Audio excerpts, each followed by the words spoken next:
a lot of times people are adrenaline junkies in a sense, and they like that excitement. Because when you commit a crime, it doesn't stop when you commit it. Right. It's ongoing. You know why? Because it's always the fear of getting caught. Real life.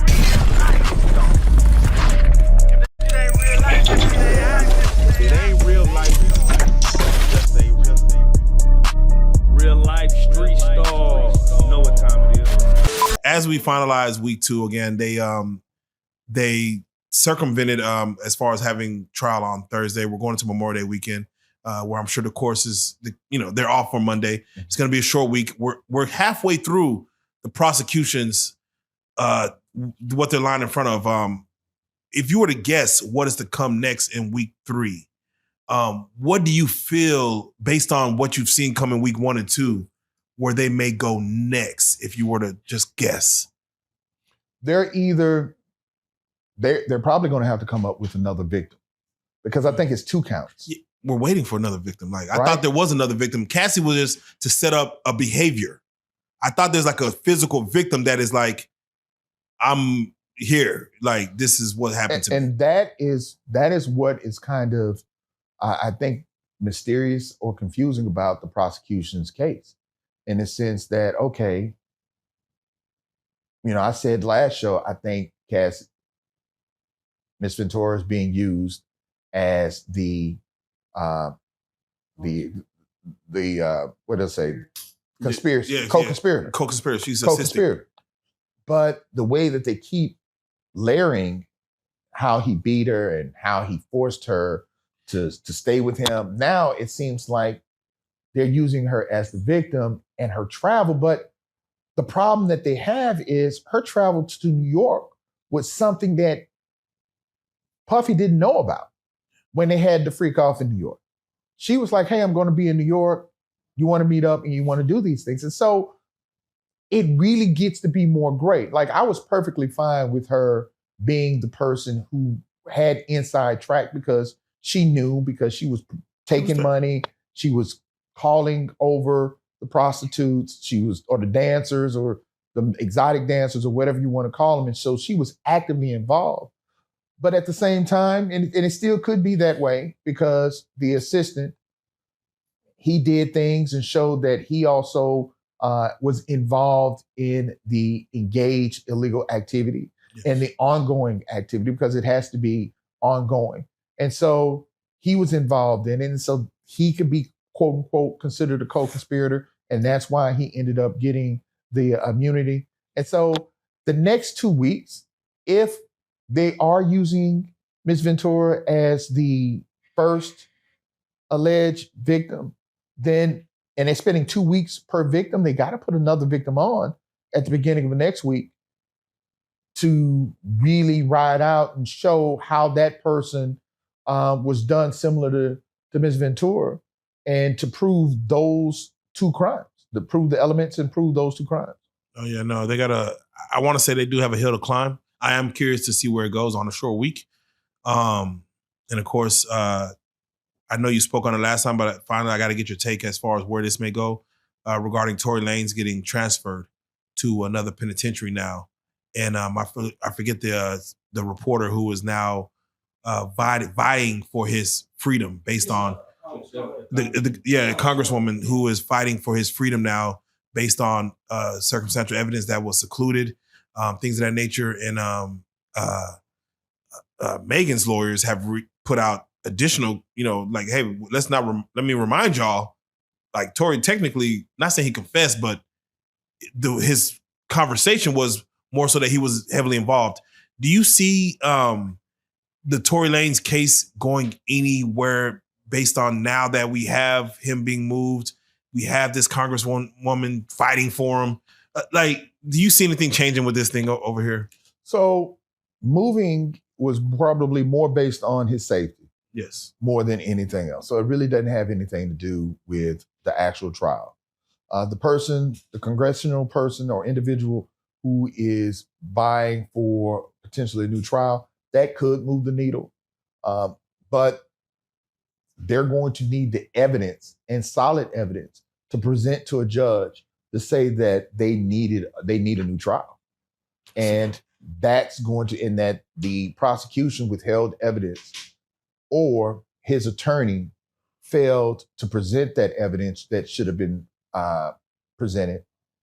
And so those things are going to need to be shown in order to really get him a shot at having a new trial. So it'll be a new trial versus like dismissal of charges. Potentially, yes. Okay. With that being said, Larry, thank you so much again. One more, Larry. Oh yeah, we got it. One more. The inmates that escaped Louisiana. We got 5 left. Louisiana 10. Right. That's not really thing. I know. So when they get caught, what happens to them? Where you get that from? Nah, that's So is that not real news. all right? Yeah. So, I mean, they're going to face new charges. Yeah. So what charge does that carry when I escape from prison? That's a good. That's.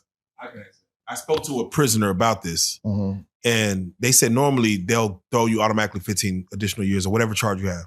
So to attempt to escape, no matter if you had 3 to 10, 5 to 10, to life, they'll just throw 15 more on top of that because that deters anyone trying to escape. So mandatory, and again, this is Louisiana, they're supposed to throw you 15 additional years for the attempt. Louisiana is very different.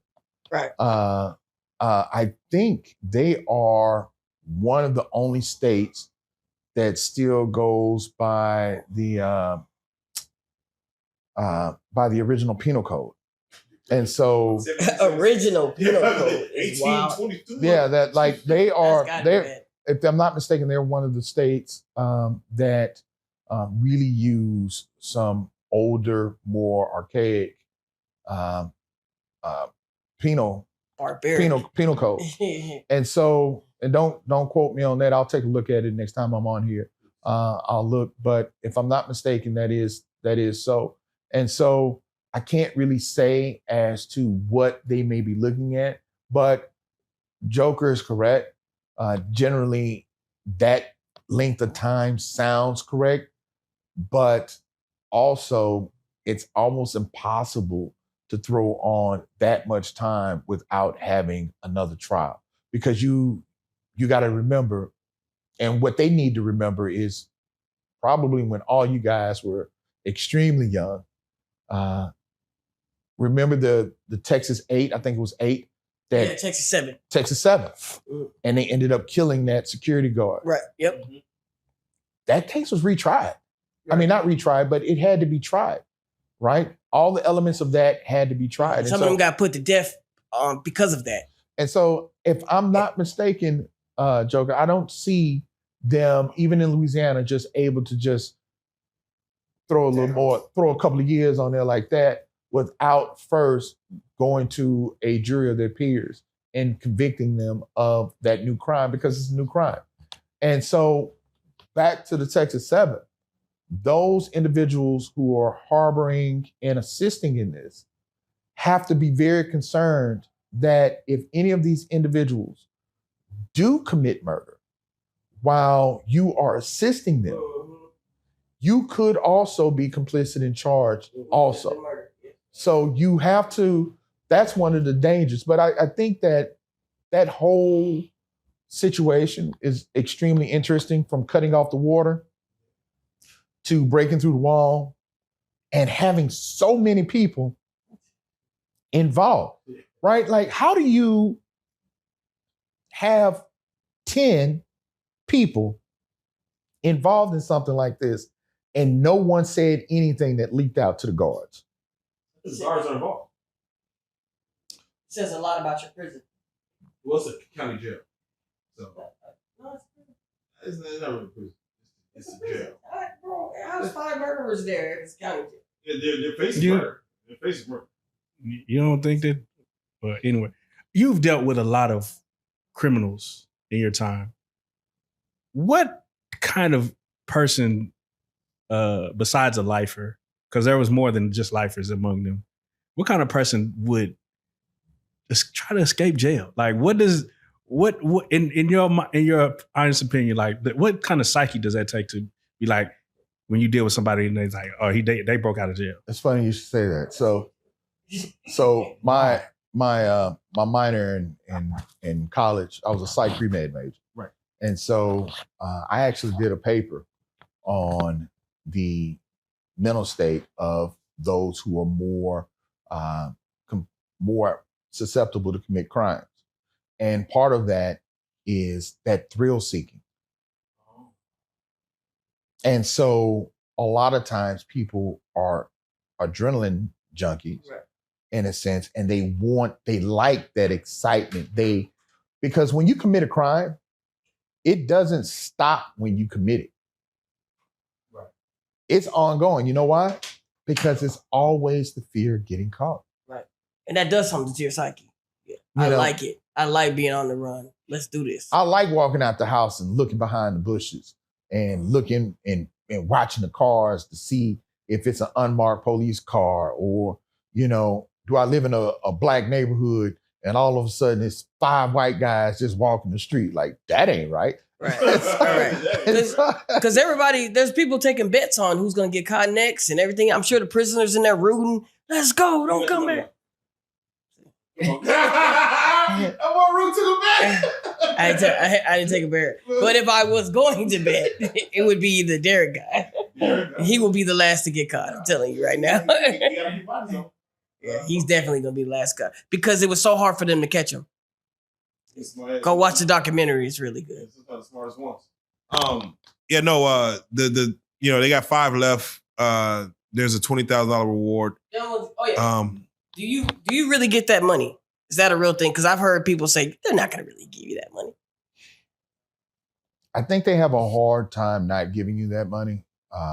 I've never told on anyone to receive dollars, so I don't know firsthand. They said they might give you like $3,000. No, I mean they might take out taxes. I don't know. They might treat it like a bingo hall, right? When you win $1,000 at a bingo hall, you never walk out with that $1,000. They take out the taxes right off the bat, and so shout out to the ex and her mom who used to take me to the bingo halls in Dallas. But there's no reason for them not to pay you that money. Especially, the problem is, I'm not going to say any names, but sometimes when you have haters and detractors who are always trying to snitch on you and get you in trouble, right, and looking for money, yeah, you might have told someone, but you might have been the 30th person that told it. Right. And so just because they ended up getting caught and you told it doesn't mean that it was your evidence or your tip that actually got them arrested. They could just say that though. Like, police could just be like, yeah, we got that from someone else. You just kind of double down. No, I really doubt that they do that, because the problem that you have is people like me. So if you have told and have not gotten your money and it was a substantial amount, give me a call, because I would love, I just love questioning law enforcement. And so I just love digging into what they did, how the process works, right, and going through that process. I can't do it in Dallas County. I'm prohibited right now from doing anything in that nature in Dallas. Next time I get pulled over, I'm going to put Larry on FaceTime. This guy? Dude, you will be surprised how last year I probably received 7 calls from former clients who got pulled over by the police and put me on FaceTime. And what happens when they put you on FaceTime?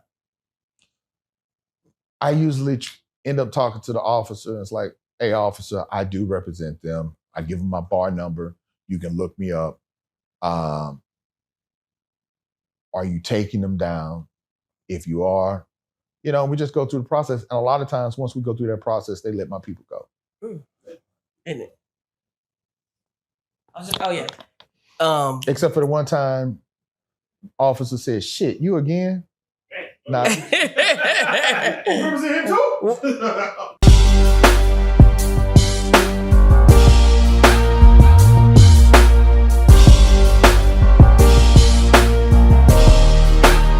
Shout out RealLyfe Street Stars, nigga. Move. Hey.